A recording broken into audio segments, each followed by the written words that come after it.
The bridge of the USS Defiance hummed with quiet activity as Commander Jake Morrison sipped his coffee and watched the stars through the massive viewport. It was another routine patrol in the outer rim of human space, far from Earth and the busy trade routes. The ship's crew had been out here for 3 months, checking on mining colonies and making sure space pirates stayed away from human settlements. Lieutenant Amy Foster sat at her communication station, monitoring the usual chatter between freight ships and colony bases. The job was mostly boring, but Amy liked the peace. She had joined the Space Navy to see the galaxy, not to fight wars. The sound of her equipment suddenly changed from a soft hum to an urgent beeping. "Commander, I'm picking up something strange," Amy called out, her fingers dancing across the controls. "It's not coming from any human ship or station." Jake set down his coffee cup and walked over to Amy's station. The beeping was getting louder and more frequent. On Amy's screen, strange symbols appeared and disappeared in rapid succession.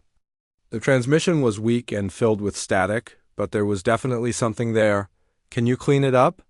Jake asked, leaning over Amy's shoulder to get a better look at the screen. Amy worked quickly, adjusting frequencies and boosting the signal strength. Slowly, the static began to clear. What they heard next made everyone on the bridge stop what they were doing. The voice was definitely not human. It was higher-pitched and had a musical quality to it, but the desperation was unmistakable. The alien was speaking in broken English, clearly struggling with the language. Double quotes, "Please, anyone. Help us. We are Villani. Homeworld surrounded. Many ships, ships. We cannot fight. Please help. Children dying. Please."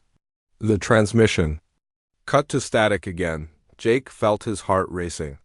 The Villani were humanity's first contact with an alien species. 3 years ago, their small exploration ship had entered human space, badly damaged and looking for help. Instead of attacking, they had offered friendship and trade. "Get me Captain Warren on the USS Sentinel," Jake ordered.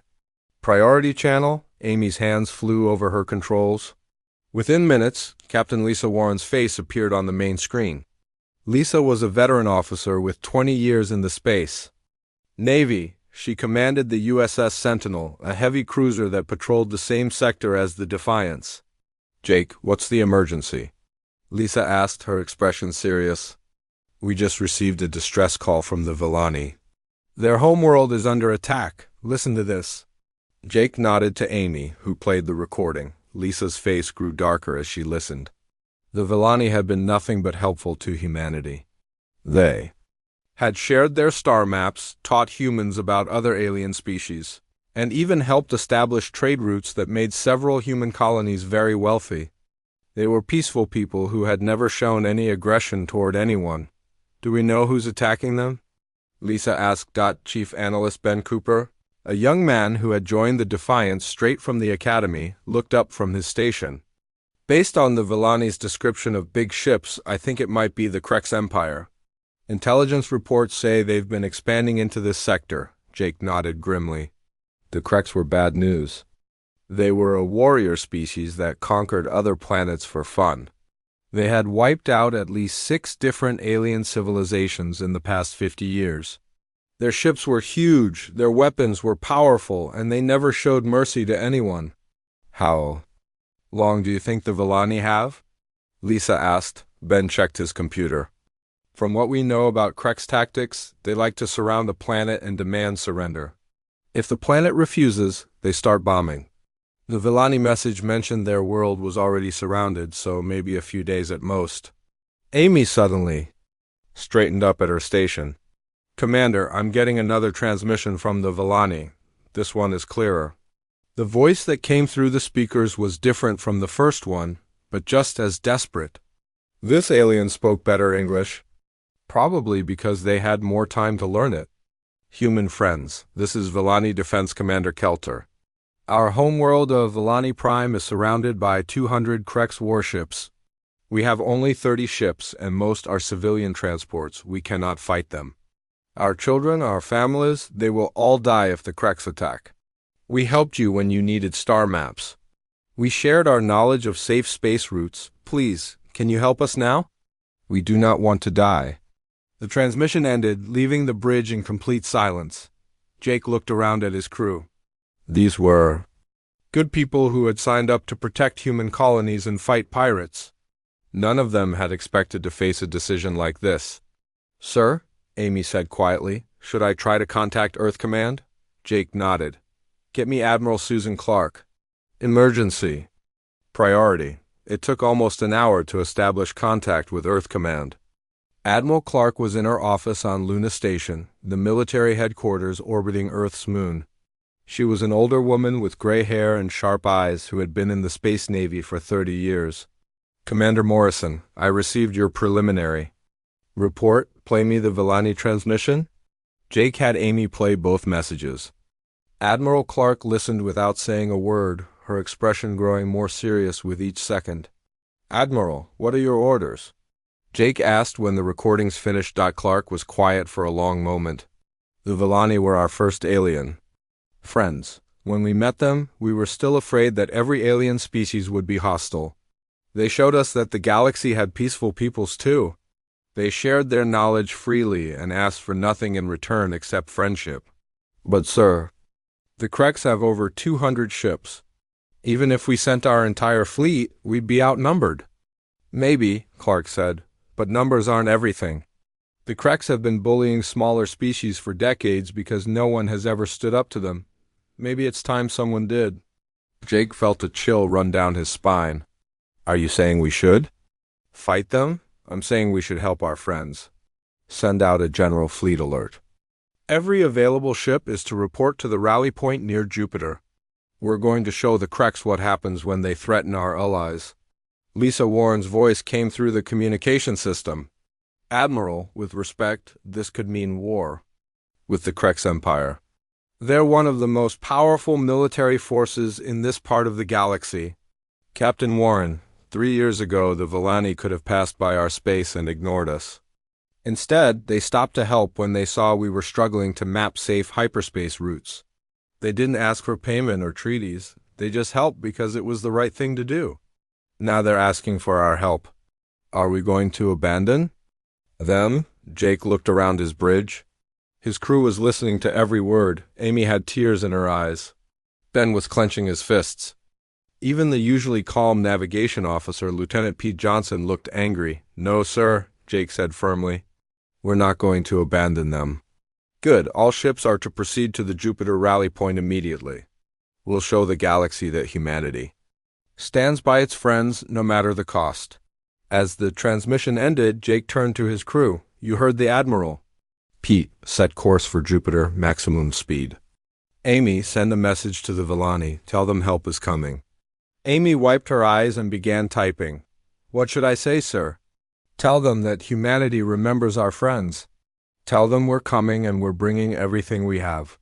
As the USS Defiance turned toward Jupiter, Jake looked out at the stars once more.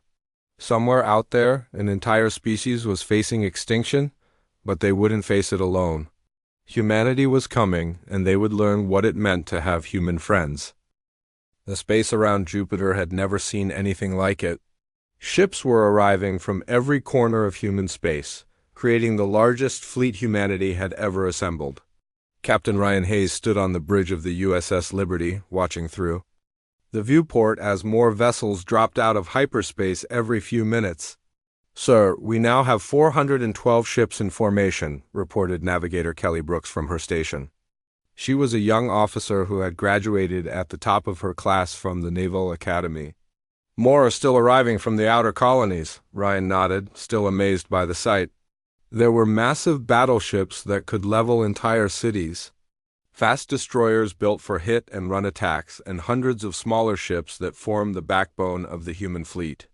Every ship type the Navy had was represented here. "Any word from the supply ships?" Ryan asked.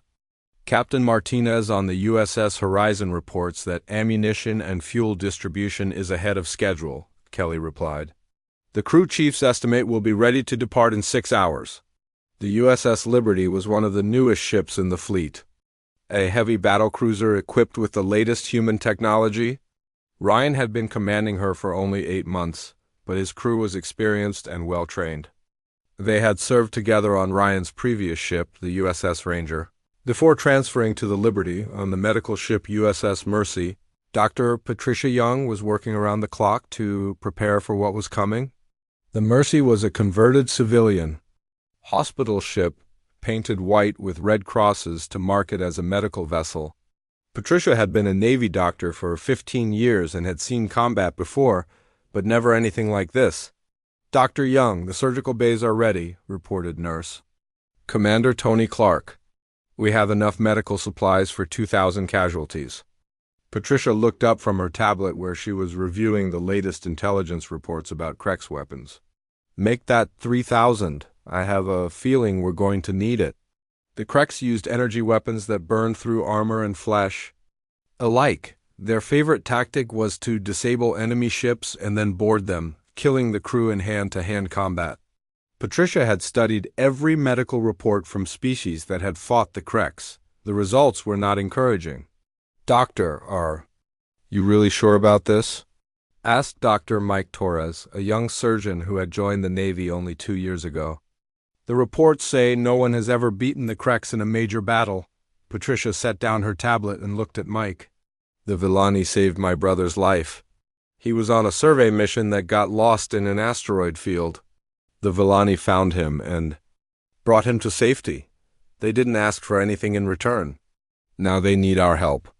Meanwhile, on the assault carrier USS Thunder, Colonel Matt Barnes was briefing his Marines. The Thunder carried 5,000 of humanity's best soldiers, along with all the equipment they would need to fight on alien worlds. Matt had been a Marine for 20 years and had never backed down from a fight. "Listen up, people," Matt said to the packed briefing room. "The Kreks think they can push around peaceful species just because they have big ships. We're going to show them what happens when they mess with our friends." Sergeant First Class Carol Reed raised her hand. "Sir, what do we know about Kreks ground forces?" Matt pulled up a holographic display showing a Kreks warrior. The alien was tall and covered in thick armor-like skin. It had 4 arms, each ending in claws that could tear through steel. "They're strong, they're fast, and they don't take prisoners, but they've never fought humans before. They don't know about our tactics or our weapons." Private Danny White, barely 19 years old, looked nervous. "Colonel, what if we can't win?" Matt looked at the young Marine. "Son, 3 years ago I was on the mission that first met the Villani. They could have run away when they saw our ships, but instead they helped us map safe routes through dangerous space. They taught us about other alien species and shared their knowledge freely. Now they're in trouble, and we're going to help them. That's what good people do." Back on the USS Liberty, Ryan was receiving reports from throughout the fleet. The logistics of moving so many ships was incredibly complex, but somehow everything was coming together. The human fleet had trained for this kind of operation for years, even though no one had expected to use it to help aliens. "Captain, incoming transmission from Admiral Clark," reported Communications Officer Janet Price. Admiral Clark's face appeared on the main screen. She was aboard the USS Defiance with Commander Morrison, coordinating the fleet from there. "All ships, this is Admiral Clark. We have received updated intelligence from the Villani. The Kreks fleet has begun orbital bombardment of military targets. We estimate the Villani have less than 48 hours before the Kreks start attacking civilian areas." Ryan felt his stomach tighten. 48 hours was not much time to travel to Villani space and fight a battle. "The journey to Villani Prime will take us through 3-star systems," Clark continued. "We must maintain radio silence once we leave Jupiter to avoid detection. Each ship commander has received detailed navigation data. We will regroup at the edge of the Villani system and attack immediately." The transmission switched to show the tactical display. The Kreks had positioned their ships in a perfect circle around Villani Prime, with their largest vessels facing the planet. It was a classic siege formation designed to prevent anyone from escaping. "Intelligence estimates the Kreks have 215 ships," Clark said. "We have 418. However, their ships are larger and more heavily armed than ours. This will not be an easy fight." Ryan looked around his bridge. His crew was listening intently to every word. These were good people who had families back on Earth in the colonies.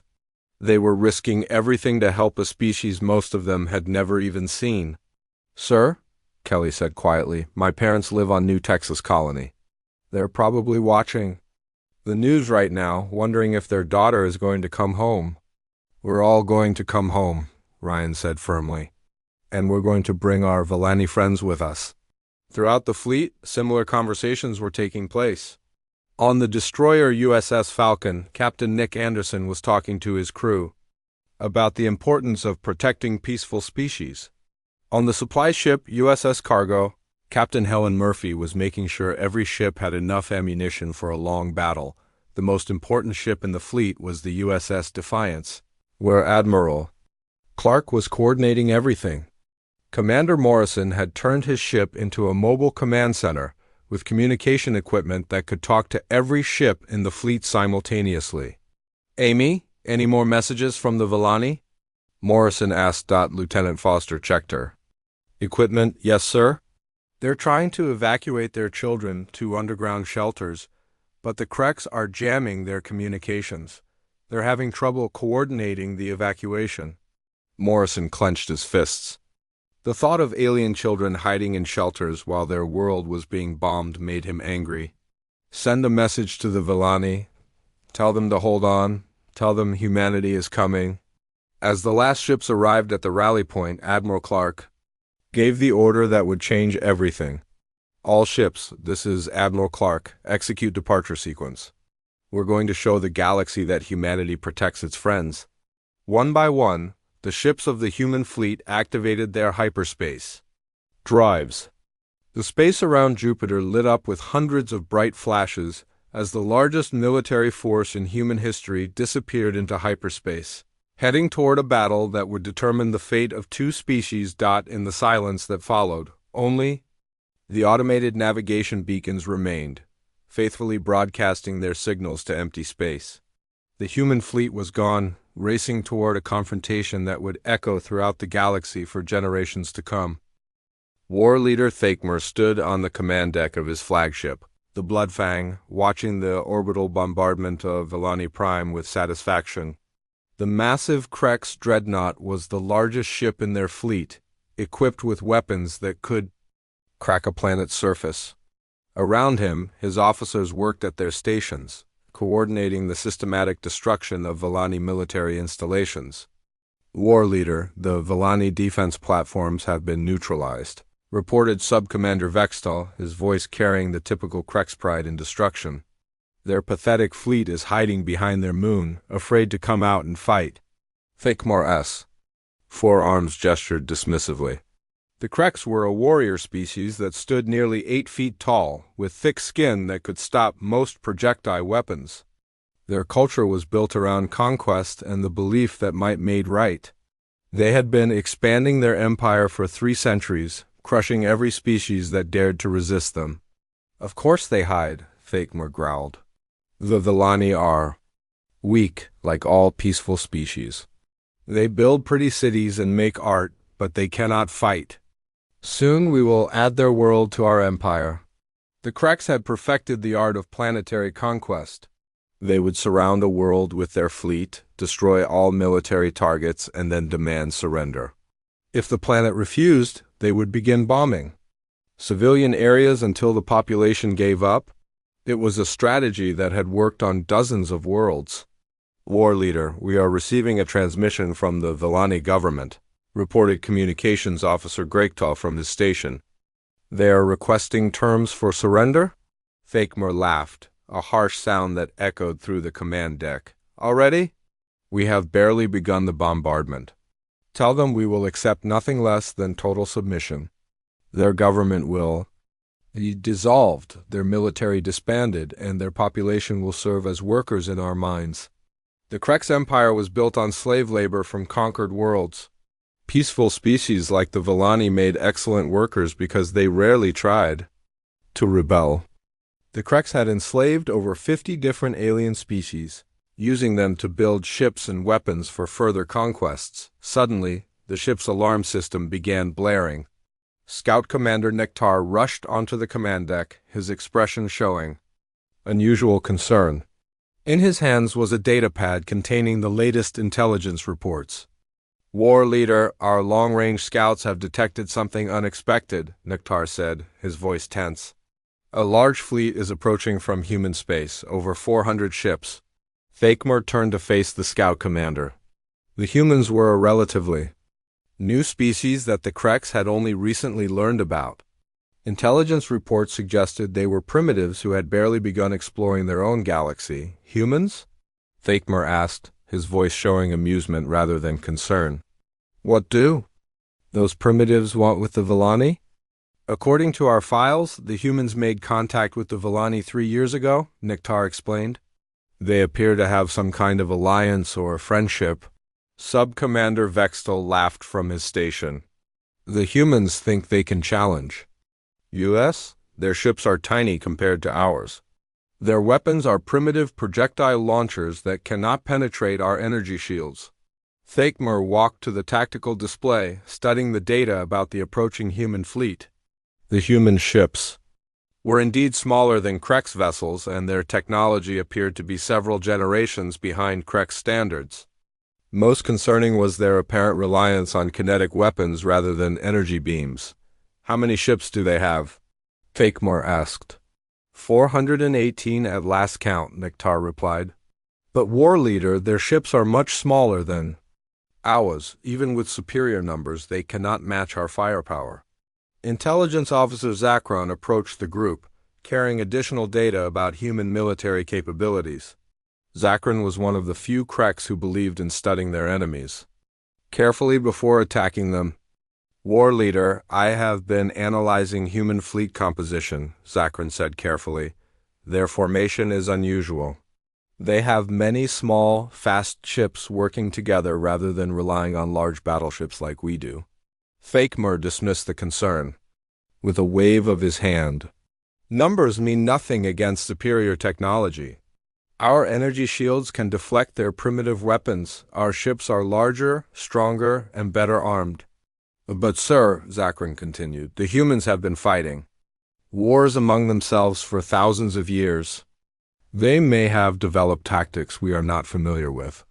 Vextal snorted in derision. Zakron, you worry too much. We have conquered 47 different species. None of them could stand against our military might. These humans will be no different. The Kreks had good reason for their confidence. Their ships were massive, heavily armored vessels that could absorb enormous amounts of damage. Their energy weapons could cut through the armor of most known ship designs. Most importantly, they had never lost a major battle against any species. War Leader, should we recall our scout ships and regroup the fleet? Nektar asked. Thakmer considered the question. Standard Krek's doctrine called for maintaining their siege formation around enemy planets, but the approaching human fleet was larger than any force they had faced before. No, Thakmer decided. We will maintain our positions around the planet. When the humans arrive, we will destroy them quickly and then finish our conquest of the Villani. 2 species eliminated with 1 battle. The Kreks had been monitoring human communications for months, learning about their technology and military capabilities. Human ships appeared to be built for speed rather than durability, and their weapon systems were based on launching physical projectiles rather than energy beams. Sir, perhaps we should request reinforcements from the home fleet, suggested Zakron. Thakmer's expression turned angry. Are you suggesting that 200 Kreks warships cannot defeat a fleet of primitive humans? That would be an insult to our ancestors and our empire. The Kreks military was built on pride and the belief that their warrior culture made them superior to all other species. To request help against humans would be seen as weakness, something no Kreks commander could afford. War Leader, the human fleet will arrive in approximately 18 hours, reported Nektar. Should we prepare any special tactics? We will use the same tactics that have brought us victory for 3 centuries, Thakmer declared. We will form our traditional battle line, present our strongest armor forward, and overwhelm them with superior firepower. The Kreks battle formation? was a classic design that had worked against every enemy they had faced. Their largest ships would form the center of the line, with smaller vessels protecting the flanks. It was a formation designed to maximize their advantage in ship size and weapon range. "Begin moving the fleet into battle formation," Thakmor ordered. "Leave 50 ships to continue the bombardment of the planet. The rest will prepare to engage." The humans. As the Krex fleet began repositioning, Thakmor felt the familiar excitement of approaching battle. The humans would learn what happened to species that interfered with Krex conquests. Their small ships would be easy targets for Krex gunners, and their primitive weapons would be useless against Krex shields. War Leader, intelligence reports that human ships carry large crews relative to their size, Zakrin reported. They may have superior damage control capabilities. It matters not, Thakmor replied. Dead crews cannot control damage. We will show these humans why the Krex Empire rules this sector of space. The Krex had conquered species with advanced technology, superior numbers, and strong defensive positions. None of it had mattered when faced with Krex determination and military superiority. The humans would be just another entry in the long list of species that had fallen before Krex might dot as the massive Krex fleet prepared for battle. Thakmor looked forward to adding human ships to his trophy collection. Soon, both the Villani and the humans would serve the Krex Empire, and his reputation as a conquering war leader would be enhanced even further.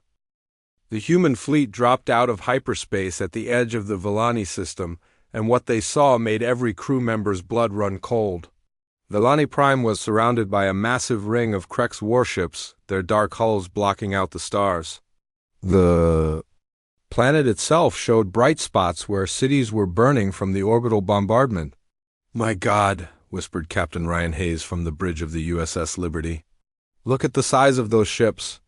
The Krex vessels were enormous, each one 3 times larger than the biggest human battleship. Their hulls were black as space, covered in weapon ports that glowed with menacing red light. The largest ship, clearly the flagship, was positioned directly above the planet's capital city. "Sir, we're receiving a transmission from Admiral Clark," reported Navigator Kelly Brooks. Admiral Clark's voice came through the communication system, calm and determined despite the overwhelming sight before them. "All ships, this is Admiral Clark. What we see here is exactly what we expected. The Krex think their size and firepower make them unbeatable. Today we prove them wrong." On the USS Defiance, Commander Morrison stood beside the Admiral, watching the tactical display. The Krex had arranged their ships in a perfect battle line, just as human intelligence had predicted. It was an old-fashioned formation that relied on heavy armor and powerful weapons. "They're not even trying to hide their formation," Morrison observed. "They think we'll attack them head-on." "That's exactly what they think," Admiral Clark replied. "They've been using the same tactics for centuries because they've never faced an enemy that could outthink them. Amy, send the signal to all ships. Execute Protocol 7. Throughout the human fleet, crews prepared for a battle unlike anything they had trained for. On the destroyer USS Falcon, Captain Nick Anderson briefed his crew one final time. "Remember, we're not trying to match their firepower," Anderson said. "We're going to use speed and coordination to hit them where they don't expect it. Stay with your squadron and trust your training." The human fleet began to spread out, moving away from the traditional battle line formation. Instead of presenting a single target, they scattered into dozens of smaller groups, each one moving independently but coordinated through a complex communication network. War Leader. Thakmor watched the human fleet's movement with confusion. What are they doing? Why are they not forming a battle line? Perhaps they are retreating, suggested Sub-Commander Vextal hopefully. Intelligence Officer Zakrin studied the tactical display with growing concern. "War Leader, I do not think they are retreating. They appear to be surrounding us." Thakmor laughed harshly. "Impossible. They cannot surround a force twice their size. Begin the attack. Show them the power of Krex weapons." The Krex ships opened fire with their massive energy cannons, sending beams of superheated plasma toward the human fleet. The weapons were designed to punch through the heaviest armor at long range, and they had never failed to destroy enemy ships, but the human ships were no longer where the Krex had aimed. The smaller, faster vessels changed direction and speed constantly, making them almost impossible to target with the Krex's large, slow-moving weapons. "Sir, they're moving too fast," reported Gunnery Officer Kreldash. "Our targeting systems cannot lock onto them." Captain Warren's USS Sentinel lead a squadron of destroyers in a lightning-fast assault on the Krex left flank. The human ships moved like a pack of wolves, attacking from multiple directions at once. "Target their shield generators," Warren ordered. "Steve, bring us in close." Pilot Steve Jackson maneuvered the Sentinel through the Krex defensive fire with skills that amazed even the veteran crew members. The ship twisted and turned, diving under the enemy weapons and coming up behind their formation. "Firing missiles," called out Weapons Officer Pete Martinez. The human missiles were different from anything the Krex had seen before. Instead of single large warheads, each missile split into dozens of smaller projectiles that overwhelmed the Krex point defense systems. The explosions rippled across the Krex shield generators, causing them to flicker and fail. "Their shields are down," reported Scanner Officer Linda Chun. "All weapons, concentrate fire on their weapon systems." The human kinetic weapons, which the Krex had dismissed as primitive, proved devastatingly effective against unshielded targets. The tungsten projectiles, moving at enormous speeds, punched through Krex armor like paper. On the USS Liberty, Captain Hayes coordinated the main assault against the Krex center. "All ships, this is Liberty. Remember, we're not trying to destroy their ships. We're trying to disable them and force them to surrender." The human fleet moved like a three-dimensional swarm, with ships attacking from above, below, and all sides simultaneously. The Krex had never faced an enemy that could coordinate so many ships in such a complex formation. "War Leader, we are taking heavy damage," reported Vextel, his voice showing the first signs of panic. "Our shields cannot stop their weapons when they attack from so many directions." Thakmer watched in growing horror as his massive fleet was being torn apart by the much smaller human ships. Krex vessels that had survived dozens of battles were being disabled by weapons they had thought were obsolete. "How are they moving so fast?" Thakmer demanded. "Our ships are more powerful." "Their ships are built differently," Zakrin explained, his voice tight with fear. "They sacrifice armor and size for speed and maneuverability. They can change direction faster than our weapons can track them." The battle that the Krex had expected to last minutes was now entering its third hour.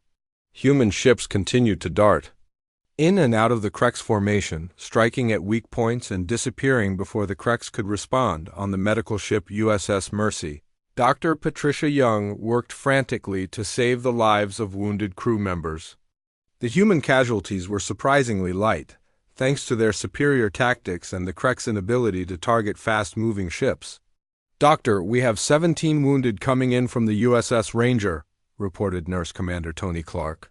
"Get them to surgery immediately," Patricia ordered. "And send word to the fleet that our casualties are manageable. The plan is working." The Krex fleet, which had seemed invincible just hours before, was now in full disarray.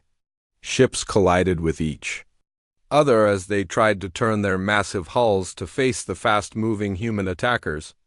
Their rigid formation, designed for battles against enemies who fought in straight lines, was completely useless against the three-dimensional human tactics. "War Leader, we must retreat," Vextel pleaded. "We are losing too many ships." Thakmer looked at the tactical display in disbelief. Over 60 Krex ships had been disabled or destroyed, while the humans had lost only 12 vessels. It was the first major defeat the Krex had suffered in over a century. "No," Thakmer snarled. "We are Krex. We do not retreat." But even as he spoke, Krex ships throughout the fleet were beginning to pull back. The crews, seeing their supposedly invincible vessels being destroyed by primitive humans, had lost their confidence in their war leader. Captain Hayes watched the Krex formation beginning to collapse. "All ships, this is Liberty. They're breaking. Press the attack, but remember, we want them to surrender, not to die." The human fleet closed in for the final assault. their coordinated movements like a deadly dance among the stars. The Kreks, who had conquered dozens of species through fear and superior firepower, were learning what it meant to face an enemy that could outthink them as the battle entered its final phase. It became clear that the age of Kreks dominance in this sector of space was coming to an end. The humans had proven that courage, intelligence, and coordination could overcome raw power and size. The Battle of Valani Prime ended not with a massive explosion, but with a simple transmission from the Kreks flagship. War leader Thakemur, his pride broken and his fleet in ruins, sent a message that no Kreks commander had ever been forced to send before. Human fleet, this is War leader Thakemur of the Kreks Empire. We request terms for ceasefire. On the bridge of the USS Liberty, Captain Ryan Hayes looked at his crew in amazement. They had done it. The supposedly invincible Kreks Empire had been defeated by human tactics and determination. "Sir, what should we tell them?" asked Navigator. Kelly Brooks. Ryan thought for a moment. "Tell them we accept their surrender. All Kreks ships are to withdraw from Valani space immediately and release any prisoners they have taken." Admiral Clark's voice came through the communication system from the USS Defiance. "All ships, cease fire. The Kreks have surrendered." "Repeat. Cease fire immediately." The silence that followed was almost deafening.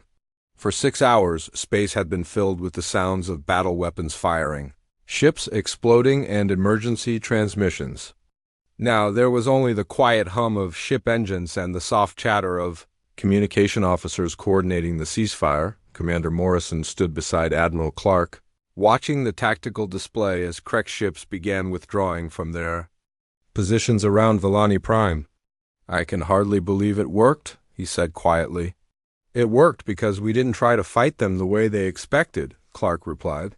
"They were prepared for a traditional battle, not for a coordinated small unit." Tactics.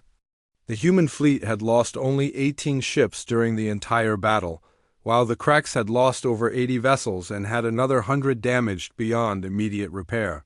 It was the most one-sided victory in recent galactic history on the planet. Below, Valani civilians emerged from their shelters to see the human fleet in orbit above them. The bombardment had stopped, the Kreks ships were leaving, and their world was safe.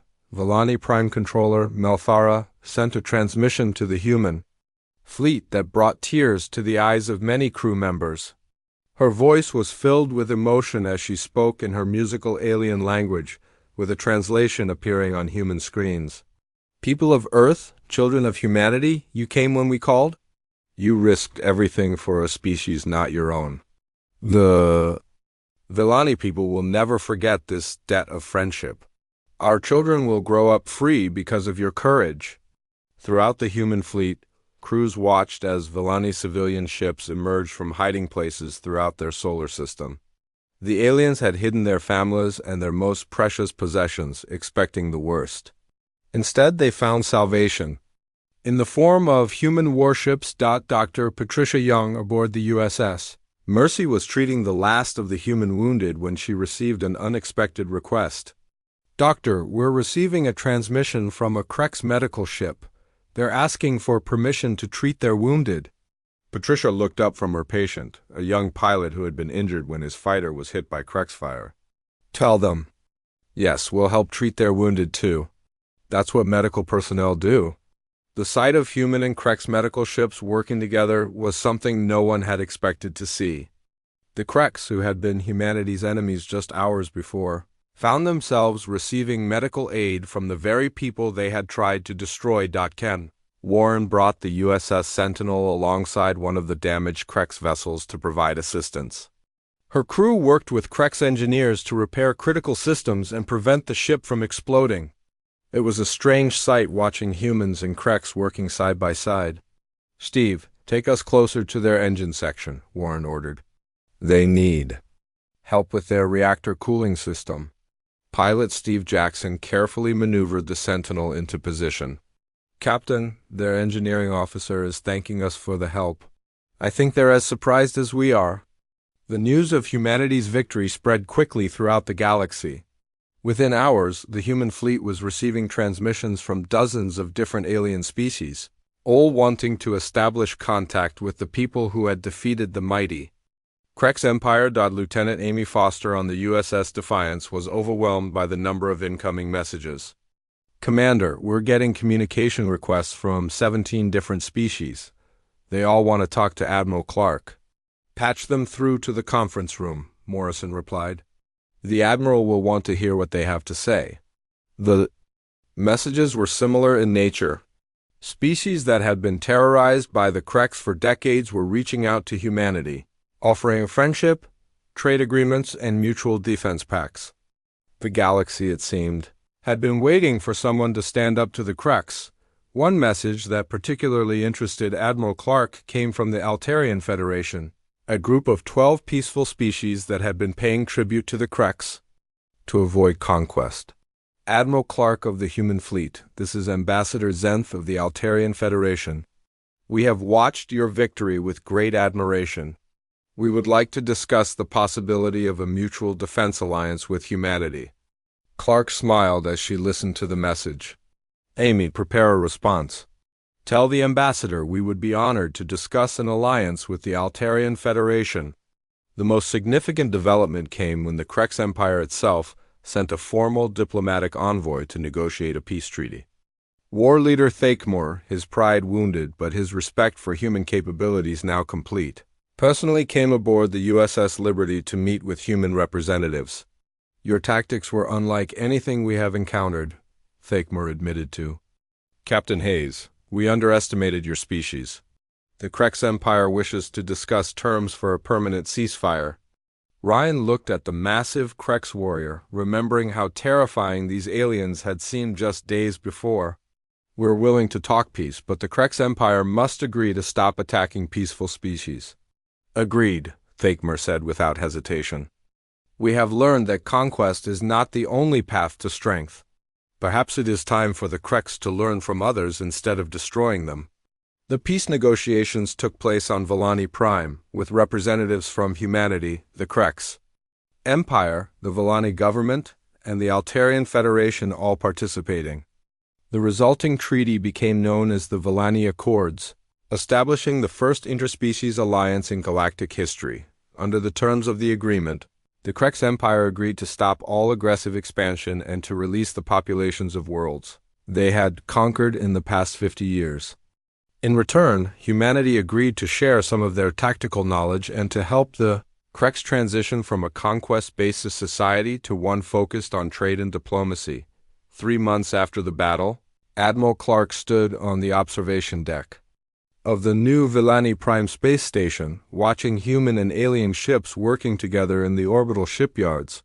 The station was being built as a symbol of interspecies cooperation, with sections designed by human, Volani, Krex, and Altarian engineers. "Admiral, the latest reports show that trade between human and alien worlds has increased by 400%, reported Captain Hayes, who had been appointed as the first human ambassador to the Volani government. Clark nodded, watching a Krex cargo ship dock alongside a human freighter. 3 months ago, we were just another species trying to survive in a hostile galaxy. Now we're part of something bigger. The Battle of Volani Prime had changed everything. Humanity was no longer alone in the galaxy, and the age of Krex dominance was over. But more importantly, the galaxy had learned that peaceful cooperation was possible, even between former enemies. As Admiral Clark prepared to return to Earth, she reflected on the words that had started it all. A desperate alien plea for help had led to the formation of the first galactic alliance in history. Humanity had answered that call, and in doing so, had found their place among the stars.